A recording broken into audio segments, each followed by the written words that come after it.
Have you ever stared at a task you needed to do? An email, a tax return, a project, and felt your body go still? Like a weight was pressing down, keeping you from moving. You told yourself you would do it later. Then later became tomorrow. Tomorrow became next week. And each time you pushed it off, the shame grew heavier. Here's what research has discovered. A 2025 study published in BMC Psychology found that over 70% of adults report frequent procrastination, with academic tasks being delayed most often.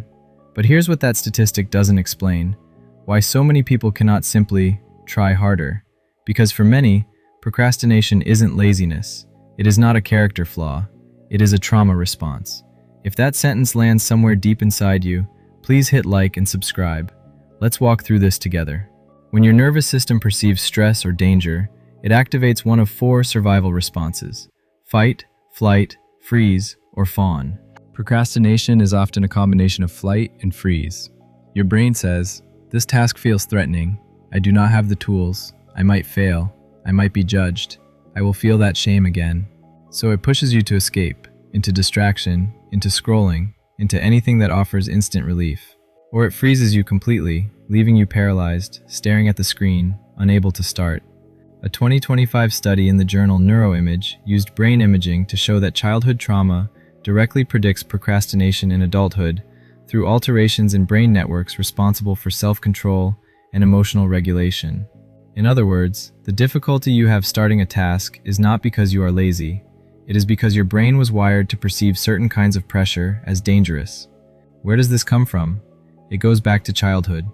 A 2023 meta-analysis found that childhood emotional neglect and criticism were linked to a 340% increase in severe procrastination later in life. Why? Because as children, many of us were given tasks without being taught the tools, criticized when we failed, so we learned that trying meant getting hurt, shamed for having needs, so asking for help felt like a burden.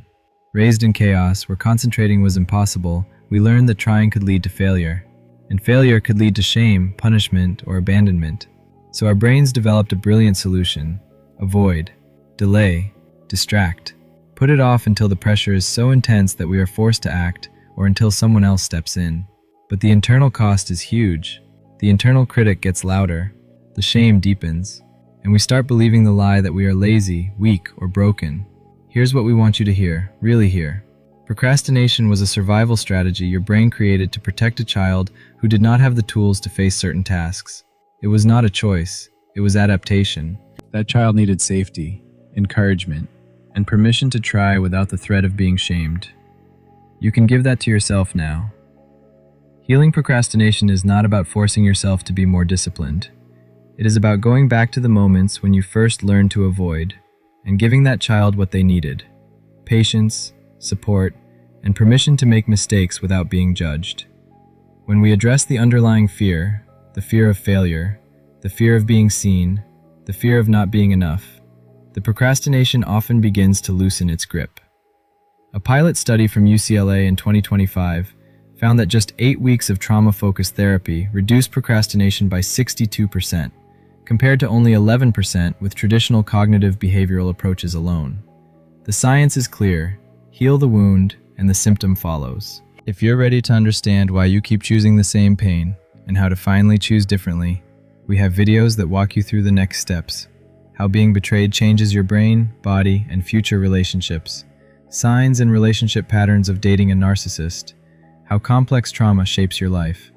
We'll link them in the description and in the comments below. Drop a comment and let us know if this video resonated with you.